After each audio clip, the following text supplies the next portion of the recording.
The second reading is an excerpt from For Those Who Seek Freedom by Anasa Troutman. These are the days that separate the courageous from the apathetic. These are the days that separate the purposeful from the foolish. These are the days that separate the loving from the fearful. How will you spend your days? For those who seek the freedom of all people, our daily work must be about healing and deliverance. Even with all that is required, day in and day out, in communities, churches, organizations, and state houses, the repairing of humanity is ultimately spiritual work that must be attended to as rigorously as the more practical tactics and strategies that we employ. God is calling us into greater alignment with God's will, calling us to go out and be the love that God has for each one of us. But remember that God's love is not always easy. God's love is there to both call us into the truth of who we are and to soothe us when those truths are hard to face and harder to transform. Notice that I did not say God's love is here to call us into the truth who others are. God's grace asks us to look at ourselves, heal ourselves, grow ourselves, save ourselves, and in our wholeness, call others into theirs. Are you willing to do the daily work of looking in the mirror? Are you willing to sit in a circle and face the truth of your own privilege while you invite others to do the same? Are you strong enough to see where you are in the way of the freedom you seek?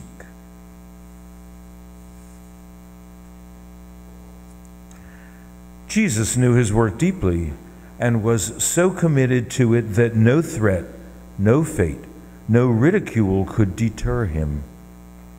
As we fiercely ask others to embody the love of God, humility is our greatest ally. Our work for liberation is beautiful and daunting. You too will be challenged, threatened, questioned, and denied. But for us, there is no greater obstacle to our divine path than ourselves. When uncertainty comes and courage is required, we must summon the courage that opens the heart, not the courage that emboldens the ego.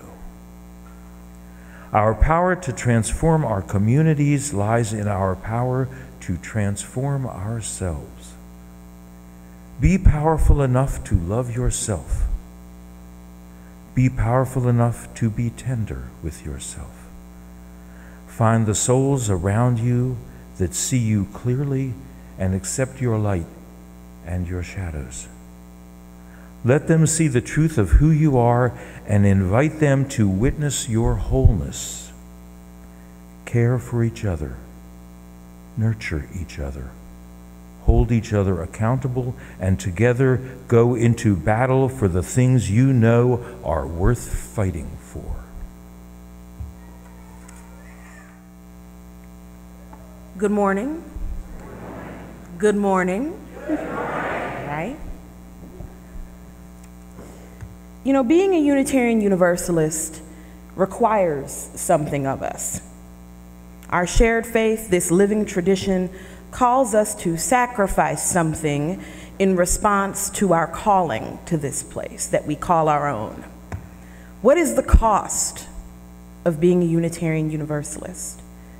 It is the cost of working daily in our lives toward justice, equity, and compassion in human relations, of upholding a commitment to democracy without squelching the needs of marginalized voices whose needs don't constitute a majority.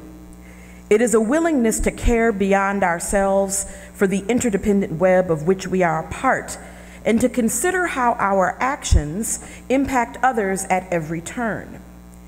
Being a Unitarian Universalist is not an easy path. Being a Unitarian Universalist doesn't mean you can do whatever you want. Being a Unitarian Universalist is not anything goes. If we live out this faith beyond Sunday morning, we are confronted at every turn with a chance to live out our commitments in our daily lives. And yet, in that challenge, there is comfort. In this work toward justice, there is peace. And we can lean into that while it might yet be found. One of the things that centers me in our shared faith is the work that I get to do with Black Lives of Unitarian Universalism. Together we agree to be transformed in the service of the work that we do, even when that work is uncomfortable or painful. As Black UUs, we are committed to guiding each other through these seasons of transformation by offering both accountability and support. For us, the work we do in blue is a spiritual mandate, a calling, a commitment, indivisible from the work we do as organizers. It is this relationship between claiming our faith as UUs and using it to guide and galvanize our personal growth and efforts toward liberation that has lifted me up during some very difficult times. Now, I'm reminded that as Unitarian Universalists, we count among the sources of our faith Jewish and Christian teachings, which call us to respond to God's love by loving our neighbors as ourselves. As I probe those teachings about love and community, I am especially struck by the creation stories that are preserved in the book of Genesis in the Hebrew Bible. Now, before I go further, I want to say that I am a UU who is theistic in my orientation to this faith, and I recognize that words like God can be challenging for some members of our community, and I respect that. Please know that when I speak about God, what I mean is a power that exists beyond individual human agency. A power that arises and resides in community as community when we enact our shared commitments to love and equity and to being transformed in the service of the work of making justice. I am appealing to something beyond our individual agency to which we yield in the building of beloved community. That something is wide and deep and broad enough to hold us all across our differences. It looks like a community that might not be perfect for anyone, but is good for all of us. In the book of Genesis chapter 1, verses 1 through 31, we are told that God created the world in 6 days. Now, I'm not here to parse the literal nature of this story or to determine what is meant by day or to study the historical veracity of the text. Rather, I ask that we look beyond those concerns to something else that the story is pointing us to. Namely, that the spirit of life, the spirit of love, created something with speech, through words, through divine utterance. We are giving a glimpse here to the notion that there is power in this holy breath to call something into being in a place where nothing existed before.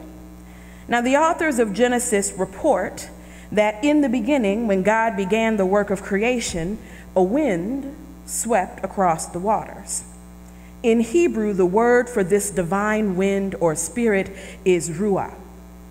What's especially interesting to me is that in the second chapter of Genesis, in verse 7, it is this same breath, this same ruah, that is poured into and shared with humankind to bring forth life, to animate our being.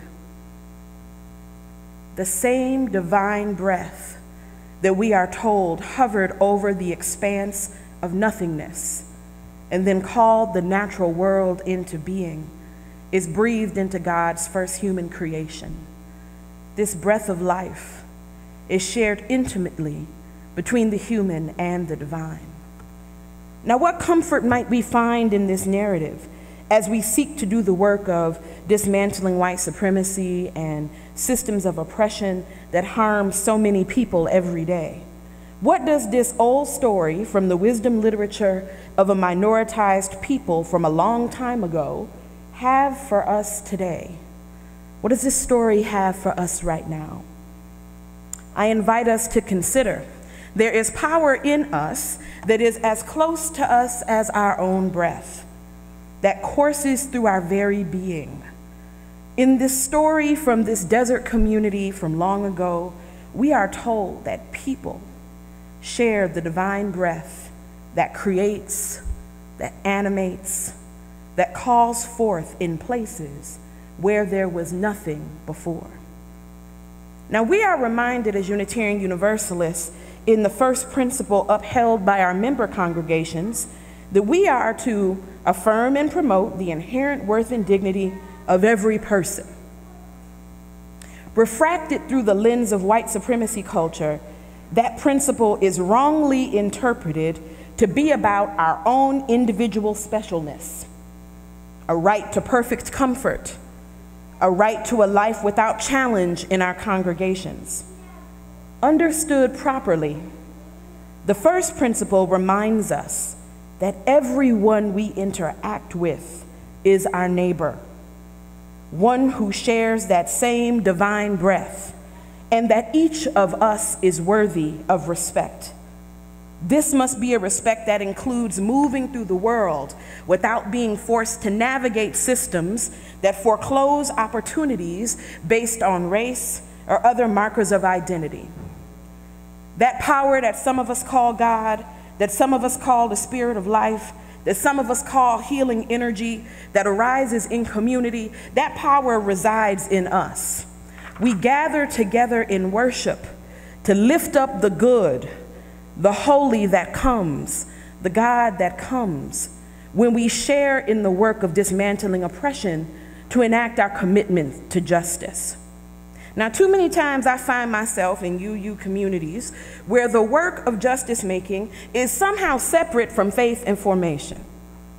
As a Black working class woman, I find this experience both confusing and alienating. My first role models for organizing, teaching, and ministry were the Black women who raised me and the community members I grew up with in Buffalo, New York, many of whom were poor and Black, who showed me how to get things done. None of them would have called themselves activists or organizers. They were just people who were committed to the liberation of marginalized and oppressed people as a spiritual mandate, a duty to be upheld. My grandmother never would have said, "And I will now do my justice work." But if she saw a hungry child, she gave him something to eat. They knew that they hadn't gotten to where they were solely on their own steam or efforts, and that giving back to others was a requirement for living in the world. I wish UUs, with all of our supposed intellect and theological superiority, would take a lesson from folks like the people who raised me. Grandma never would have called it justice work. She just would have fed a hungry soul. My Aunt Lizzie never would have called it public service, but she was committed to teaching adult learners how to read. Blue has deepened my belief that justice making is the evidence of our faith. Worship is a posture of the heart, and that we as UUs are not, in fact, just a religion where we can do whatever we want. Sure, we're not dogmatic or creedal, but we are called, each and every one of us, to find meaning and then do something with it. That doing something is the substance of our shared living tradition.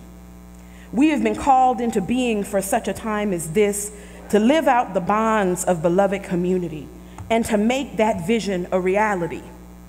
We know that no human institution is perfect, but we are reminded that we needn't be perfect to share in the work of divine creation, to use our breath, our money, our time, our talent, our resources, and our collective energy to build a world where equity and justice reign. We have a chance to accept the call that life demands, that faith demands, that Unitarian Universalism demands, to embody life reaching out to life, love reaching out to love, to embody the deepest truth-telling we can find, so that we might liberate ourselves and others with our stories, just as generations found peace in the story of divine breath in the book of Genesis. This moment especially asks those of us who benefit from the asymmetrical privileges wrought by systems of oppression to sacrifice the myth of meritocracy, to give up this notion that everything owned has been earned.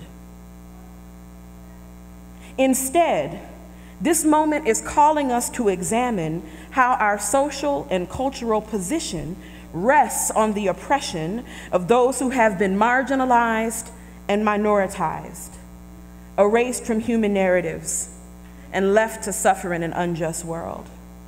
This moment asks if we will use our breath to speak truth to power, to openly challenge rhetorical violence, to make space for those who have been spoken over. Blue has raised its voice and amplified the voices of others in this faith who have often been pushed aside or ignored, and have done so with great personal risk. The nasty email messages, innuendo, dismissals, suspicions, threats, and freighted silences that have come our way as we lift up the voices and experiences of Black Unitarian Universalists should be no surprise to you. Black liberation efforts have always been met with violent opposition, tacit dismissal, and some kind of oppressive response. And yet we push on because it is what our faith demands. In Blue, we say often that risk is real and relevant, as a way to remind ourselves of what the stakes are as we proceed to live out our mission and goals. Unitarian Universalists everywhere can take a deep collective breath and move forward into a future that mirrors the world of equity and justice that we dream about. We can exhale our anxieties and pretensions. Stop looking for the next charismatic male, able-bodied, white, middle-class leader, and follow those on the front lines in the fight for love and justice. Those who don't necessarily embody what we think leadership should look like, or sound like, or be like. As a community, as a faith, we are called to breathe life into something new. Breathe. May it be so. Amen. Amin. Ashe.